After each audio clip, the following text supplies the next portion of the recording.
Hi guys! Bumili pala ako ng 3 pirasong buko sa palengke. Pero wala naman talaga sa plano namin ang gumawa ng salad. Bumibili lang talaga kami ng buko araw-araw. Kung sabaw kasi ang iniinom ng buntis kong kapatid. Pero nang makita namin ang buko na magandang gawing salad, at naaalala rin namin nung meron na kaming biniling ingredients para sa salad. 6 na buwan na siguro ang nakalipas kaya nakalimutan na namin. At ang totoo pa nga niyan, expired na yung isang creamer. Kaya bumili na lang kami ng isa pa. At yung plano namin gawing macaroni salad, meron na ring butas kahit nasa loob pa siya ng box. Pinasok siguro yan ng daga o kaya ipis. Sabi pala ng kapatid ko, wag na daw yan gamitin. Kaya pinalitan na rin namin ng bago. Nagpakulo na pala ako dyan ng tubig. Nilagyan ko na rin ng asin at mantika. At hinayaan ko na siyang maluto ng 12 minuto. Maliit pala ang ginamit naming lalagyan kanina. Kaya inilipat na lang namin ito sa mas malaking lalagyan. Para di kami mahirapan sa paghalo. Nilagay ko na pala dyan ang niluto kong macaroni. At ang maliit na kondensada. Ang gusto pala namin sa salad guys, yung creamy talaga siya at maraming cheese. Ilalagay ko muna pala yan sa ref para mamaya pwede na siyang kainin. Pero kung may time pa pala kami sa Pasko, gagawa na lang ulit kami niyan. Kasi sigurado ako mamaya, lalagyan na lang ang matira dito.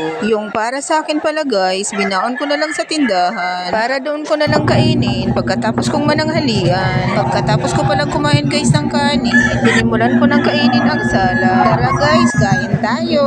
Hanggang dito na lang po. Bye!